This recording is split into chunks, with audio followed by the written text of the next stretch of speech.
Rahmatullah jara dua belah terjemala jara langsip lah dia tulah mualan lega kuaredumna habis Rio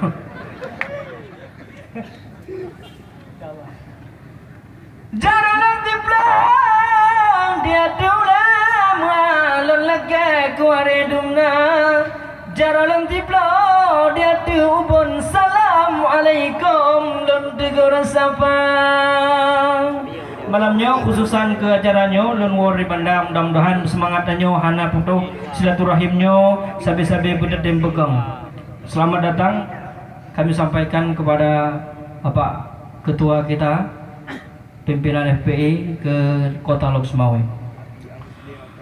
Wahai pemuda harapan umat juga pemudi kuntum melati, wahai pemuda harapan umat juga pemudi kuntum melati, bekerja-kerjalah sebelum terlambat, taburkan jasa sebelum mati.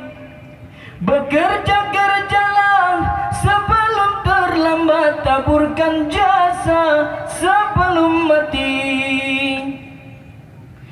Jika bunda telah pergi, kamulah pembela agama dan bangsa, menjadi bintang di malam hari, menjadi fajar seumur masa, menjadi bintang di malam hari, menjadi fajar seumur masa. Mendum Allahu Akbar, Allahu Akbar, Allahu Akbar. Sekali lagi, Allahu Akbar, Allahu Akbar, Allahu Akbar.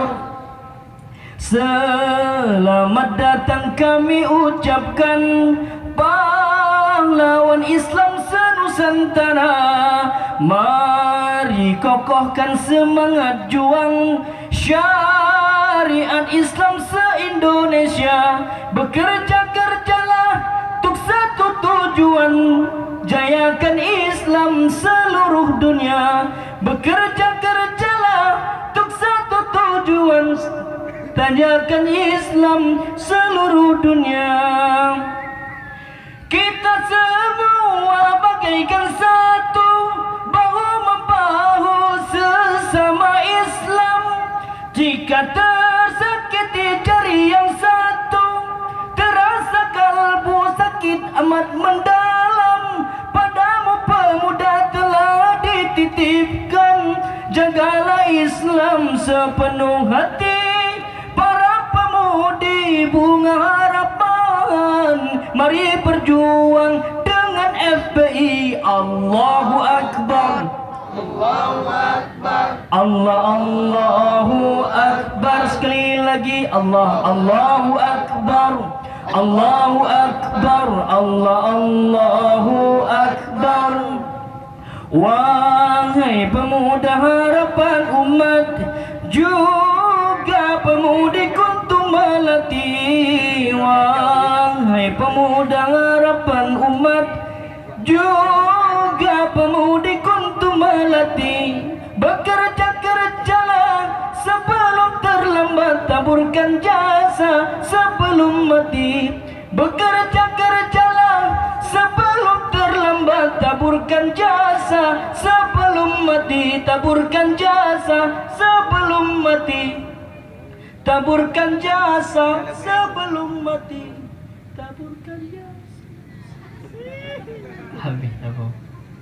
Kaum mak yang mutuah, kaum ayah yang berbahagia, malamnya yang talung pemulia, guru kita yang bersama yang kehadir, ke Bapak Wali Kota beserta dengan seluruh jajaran